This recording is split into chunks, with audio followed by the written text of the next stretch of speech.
بسم الله والحمد لله وكفى والصلاة والسلام على النبي الأمين المصطفى.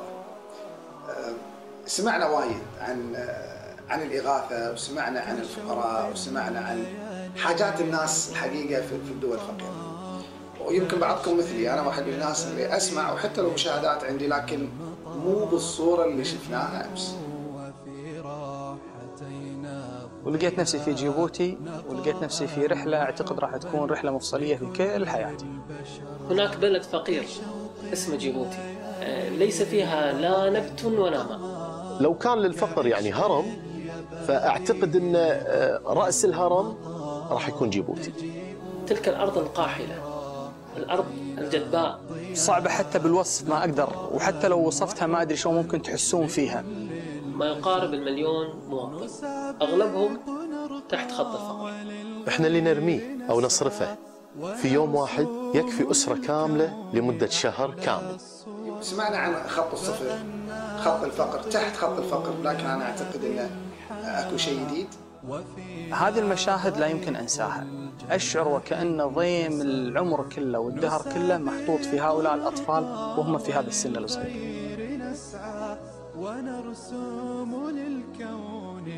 أنا أعتقد اللي شفته شيء ما أعرف شنو أحطه تقييم.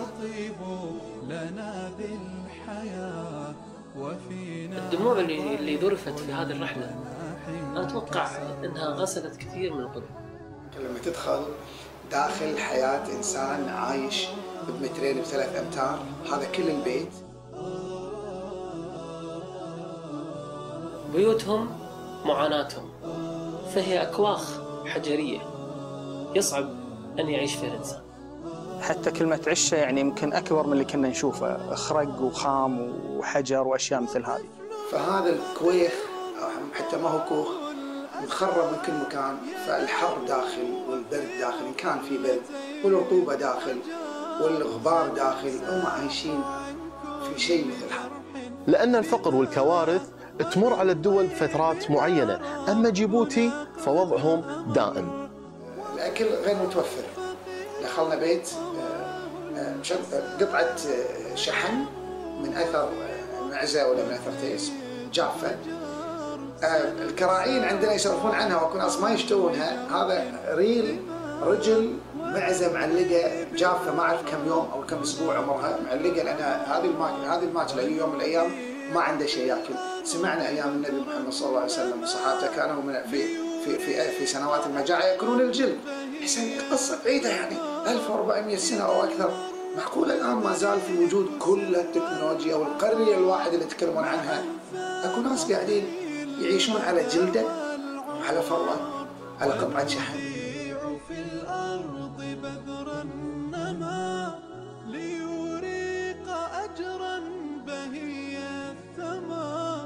إذا المرء يدرك سر العطاء لأنفاق في المدى والعمر، لأنفاق في المدى والعمر.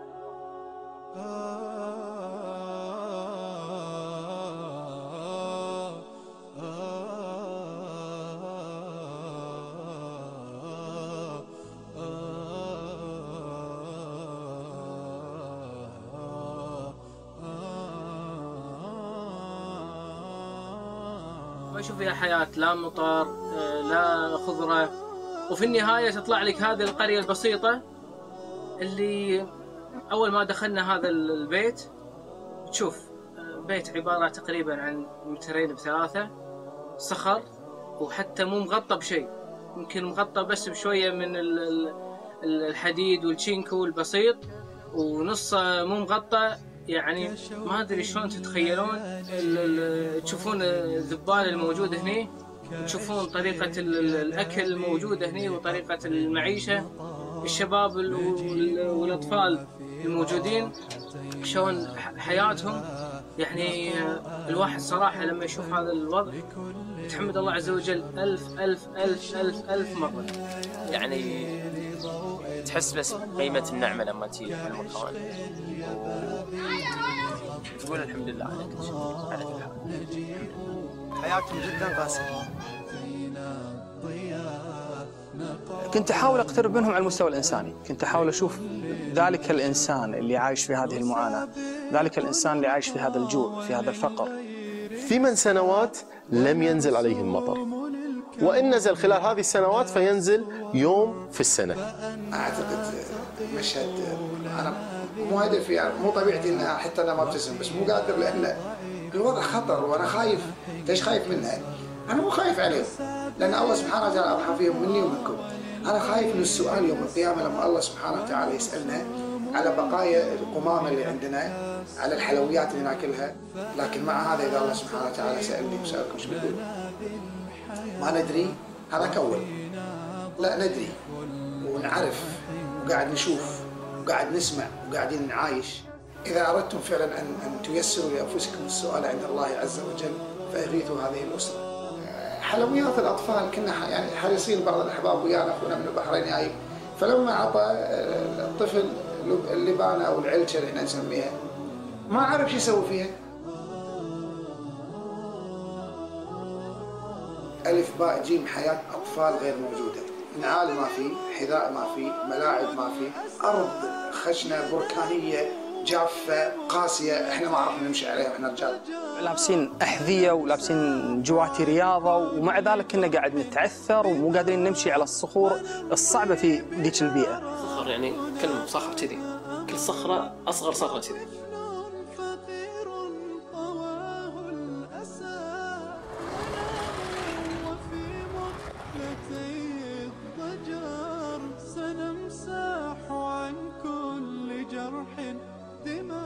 دخلنا الكثير من البيوت الفقيرة، وأذكر دخلنا بيت ولا البيت من فيه في ولد عمره 7 8 سنوات كان يرعى. هذا الطفل الصغير كان راعي لهذا البيت وكان يقوم المسؤولية أتوقع يعجز عنها الآباء والأمهات في هذا الزمن. الأم خرجت من البيت تسعى وراء الإغاثة، الزيت اللي وفرتوه بارك الله فيكم في أموالكم وعيالكم وذراريكم وإن شاء الله من أهل الجنة تكون من يعاش النبي عليه الصلاة والسلام.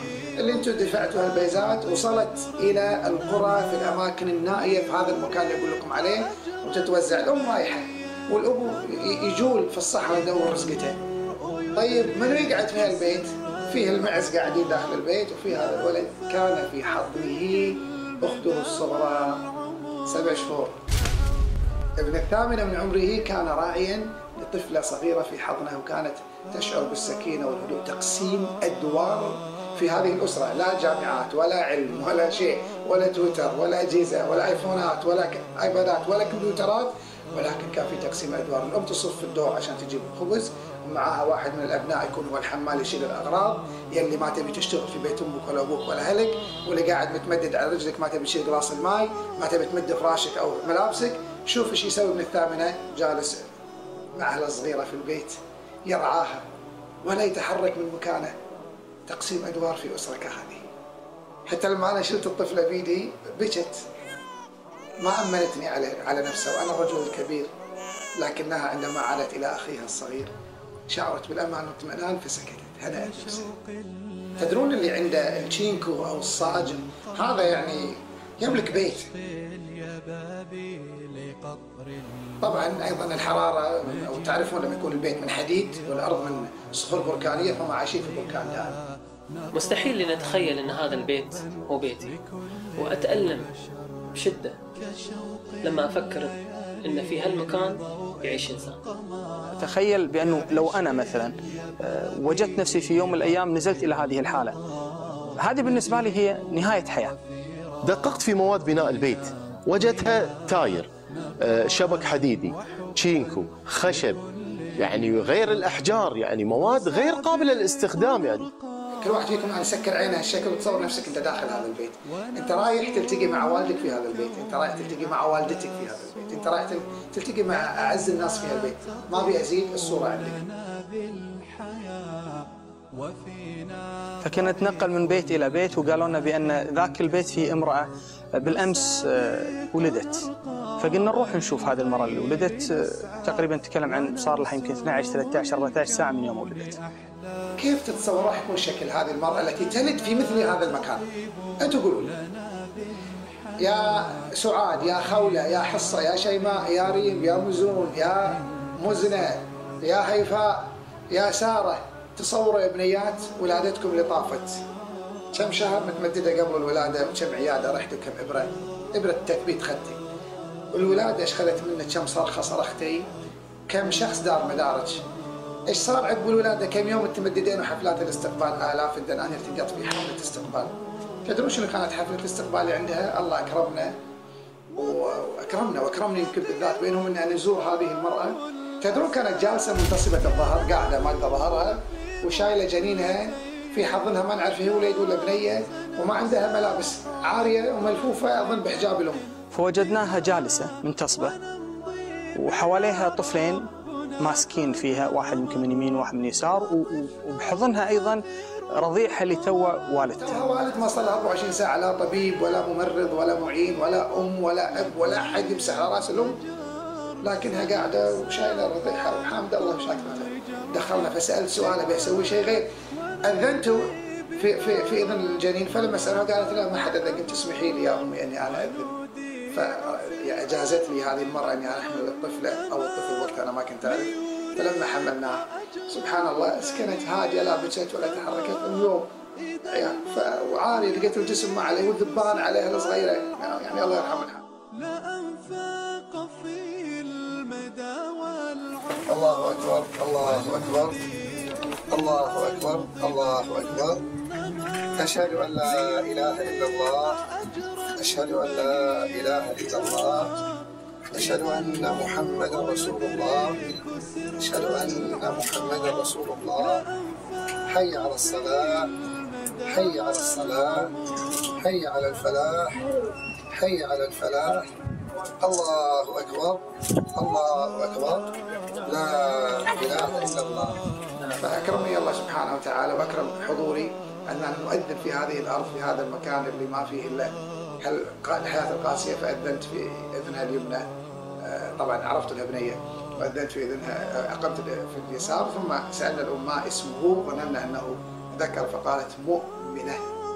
هذه الإجابة لما جاوبت المرأة أن اسمها مؤمنة، حقيقة شعرنا جميعا بالقشعريرة، أنه في هذا الجوع وفي هذا الفقر وفي هذه المعاناة ما زال هؤلاء الناس يرتبطون في قضية الإيمان، يرتبطون في قضية الله سبحانه وتعالى، وما زالوا يتعلقون بالله عز وجل.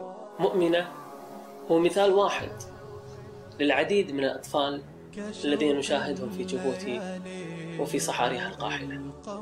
أثناء زيارتنا لدار أيتام تفاجأت، بل صعقت من حادثة يعني أول مرة تمر في حياتي، وهي لأم باعت أبنائها. نعم، أم باعت أبنائها. تخيلوا في شخص يبيع عياله، في شخص يبيع عياله. الولد الصغير هذا اسمه أمير. شنو الظرف اللي خلاني أوصل لإني أبيع عيالي؟ فاضطرت أنها تبيع أولادها. يا ريت واحد بايع 4. لا أعلم هل باعتهم لتعيش هي أم يعيشوا هم. والولد لما شاف الكاميرا بدأ يبتسم، ما يعي حجم المصيبة اللي هو فيها. وعندما سألناه عن أمه بدأ الحزن عليه، وأرسل معنا رسالة لأمه. قل لا يا أمي تعالي سليني من هنا لو سمحتي. هذيلا في نهاية الأمر هم بشر، من حقهم يعيشون، من حقهم يأكلون يشربون، من حقهم يشعرون بأن لقمتهم ستكون متوفرة، ما يعيش يومه يبحث عن هذه اللقمة طوال الوقت. من حقهم أن يكونون بشر وأناس، من حقهم أنهم يسترجعون الابتسامة اللي فقدوها. شيبة عمره فوق 70 سنة، طبعا أكيد لا عنده شهادات ميلاد، بس يقول 70، أنا أتوقع أنه أكبر، لكن ما شاء الله قاعد ونشيط ويسولف معانا ويتلفت علينا. تالي اكتشفنا أن الشيبة ضرير